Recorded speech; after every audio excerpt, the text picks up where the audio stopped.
हाँ जी, welcome back to my YouTube channel. So, in the last video, we covered Joseph Conrad's biography and trick for remembering his works. In today's video, we'll be focusing on the topics that are important for exam. So, the first important work is Almayer's Folly, that was published in the year 1895. It is the first novel written by Joseph Conrad set in the 19th century. Setting of this novel is Borneo jungle and the main character is Casper Almeyer, जो एक white Dutch trader है जो gold mine ढूंढता है because he wants to become a rich and he marries a native Malayan girl and उसकी daughter का name होता है Nina. Okay. And gold mine ढूंढने के चक्कर में वो काफ़ी सारे रॉन्ग डिसीजन लेता है.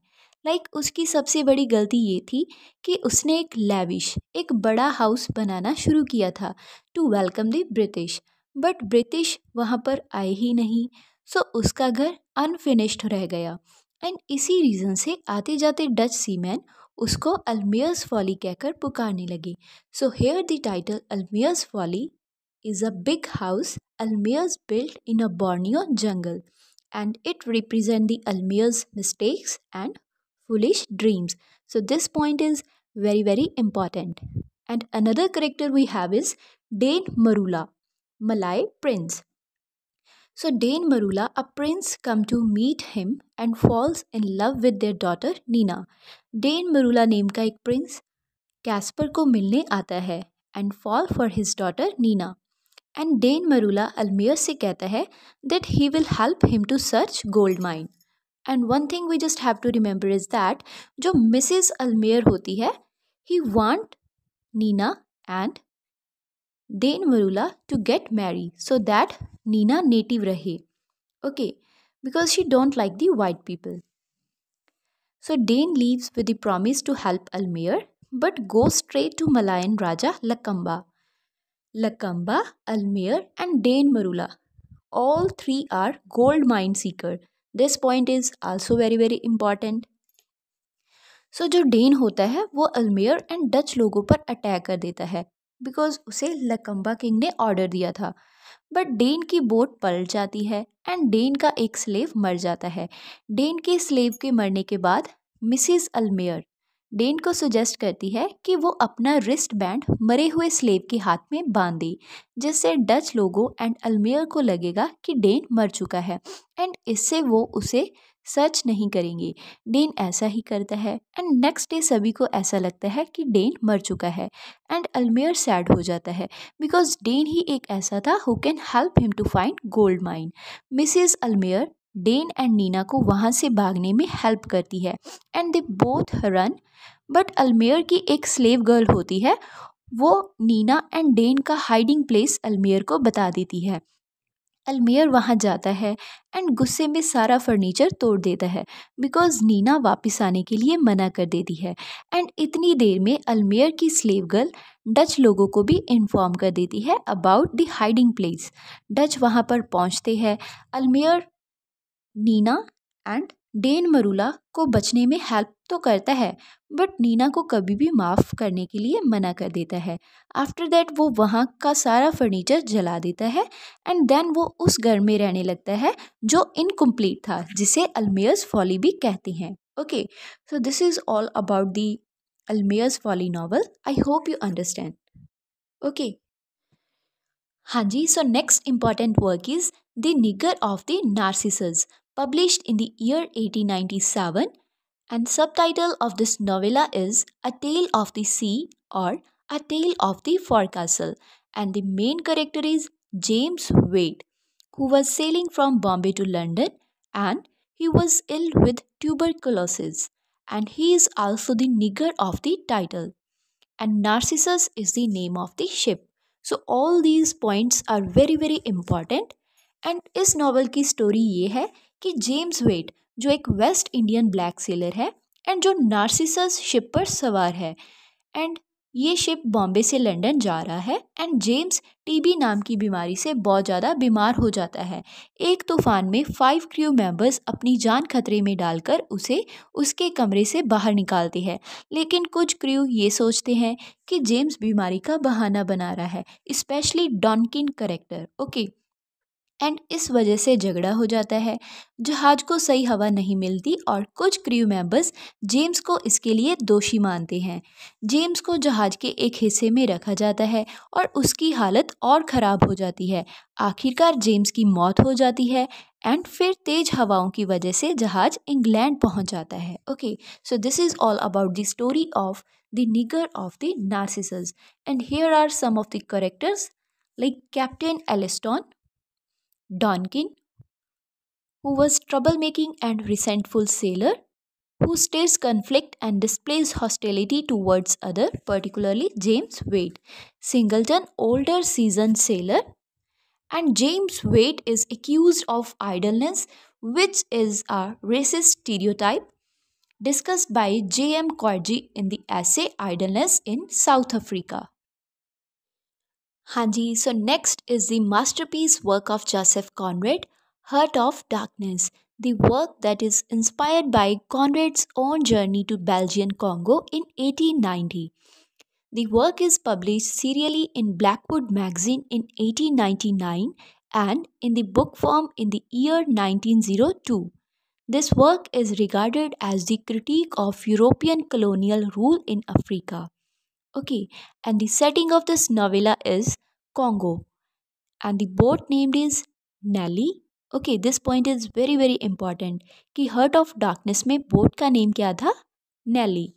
Okay, and here Marlowe tell the narrator and other companions about journey he took to Africa. So story Charles Marlow की है, जो कॉन्गो नेम की अफ्रीकन कंट्री में एक European company Belgian trading company के लिए काम करता है एंड उसे वहाँ के एक व्यापारी कुर्च को ढूंढकर वापस लाने का काम मिलता है। एंड कॉन्गो की जर्नी के दौरान मार्लो देखता है कि यूरोपियन लोग कैसे अफ्रीकन पीपल पर अत्याचार कर रहे हैं एंड उनका शोषण कर रहे हैं। वो इन सब इंसिडेंट्स को देखकर बहुत ज़्यादा दुखी होता है। जब वो कुर्च को मिलता है तो देखता है कि कुर्च बहुत बीमार है एंड जंगल में रहकर आदिवासियों के बीच भगवान जैसा बन गया है। कुर्च ने अपनी लालच और ताकत के कारण अपनी पूरी ज़िंदगी बर्बाद कर ली है एंड मरते समय कुर्च कहता है दी हॉरर विच मीन्स कि उसे अपने किए हुए बुरे कामों के लिए एहसास हो गया है। यूरोप लौटने के बाद मार्लो कुर्च की फियांसी मंगेतर से मिलता है। वो कुर्च की असली हालत छिपा लेता है और उसे बताता है कि मरते समय कुर्च ने उसका नेम लिया था। Okay, so here it's mentioned that Marlowe searched for mysterious Kurtz, who was a European ivory trader who has gone too far in his exploitation of Africans in ivory trade. Last words of Kurtz was the horror. Most important point. Okay, and Marlowe tell the Kurtz intended fiance a lie that Kurtz died with her name on her lips. I hope you have understand all these points. Hanji, so next is a psychological novel named Lord Jim that was published in the year 1900. The main character of this novel is Jim, a young British sailor, dreams of heroism but faces disgrace when he abandons a ship named Patna carrying 800 Muslim pilgrims to Mecca for the Hajj, and for this reason court of inquiry revoke his sailing certificate. Charles Marlowe, the narrator, helps him to find a new life in a remote Southeast Asian village called Patusan. So इस novel में भी narrator का name Charles Marlow है। Charles Marlow उनके 3-4 novels में है like Youth, Chance, Heart of Darkness. Okay, this point is very important. So Charles Marlow Jim name के एक पर्सन की कहानी सुनाता है जो पादरी का बेटा है एंड कम उम्र में ही वो समुद्री यात्रा में निकल गया एंड उसे जॉब मिलती है दी पटना शिप में एंड वहाँ पर वो जाता है 800 मुस्लिम पिलग्रिम के साथ मक्का एंड एक रात जिम और उसके साथियों को महसूस हुआ कि जहाज किसी चीज़ से टकरा गया है एंड जहाज में पानी भरने लगा है। ओके, देन एक फैट कैप्टन जिसका नेम था कैप्टन गुस्ताव, उसने सोचा कि जहाज तो डूब जाएगा एंड पैसेंजर को कैसे बाहर निकालेंगे because they don't have much lifeboat. So उन्होंने सोचा कि वो खुद की जान बचा ले, यही अच्छा होगा। सो वो तीनों, Jim, Captain Gustav and Captain Brierly, वो खुद की जान बचा लेते हैं पैसेंजर को वहीं छोड़कर। And after that they come to know that जिन पैसेंजर को वो छोड़कर आए थे उन्हें एक फ्रेंच नेवी शिप ने बचा लिया है। एंड मैजिस्ट्रेट की कोर्ट में जिम की मुलाकात होती है कैप्टन चार्ल्स मार्लो के साथ। चार्ल्स मार्लो जो एक ब्रिटिश कैप्टन था, and Jim accepted his mistakes in front of Marlow and they became good friends. Jim अब भाग रहा था अपनी भयानक मेमोरी से। सो मार्लो रियलाइज कि जिम को एक न्यू सिचुएशन की ज़रूरत है सो दैट वो अपने गिल्ट को भुला सकें। सो मार्लो अपने एक व्यापारी दोस्त स्टीन से बात करता है एंड जो स्टीन होता है उसको अपना ट्रेड रिप्रेजेंटेटिव बना लेता है एंड उसे जॉब ऑफर करता है इन द विलेज पटूसन। पटूसन एक शांत आइलैंड है। जिम पटूसन गया एंड फर्स्ट ऑफ ऑल उन्होंने वहाँ पर लोगों का विश्वास जीता।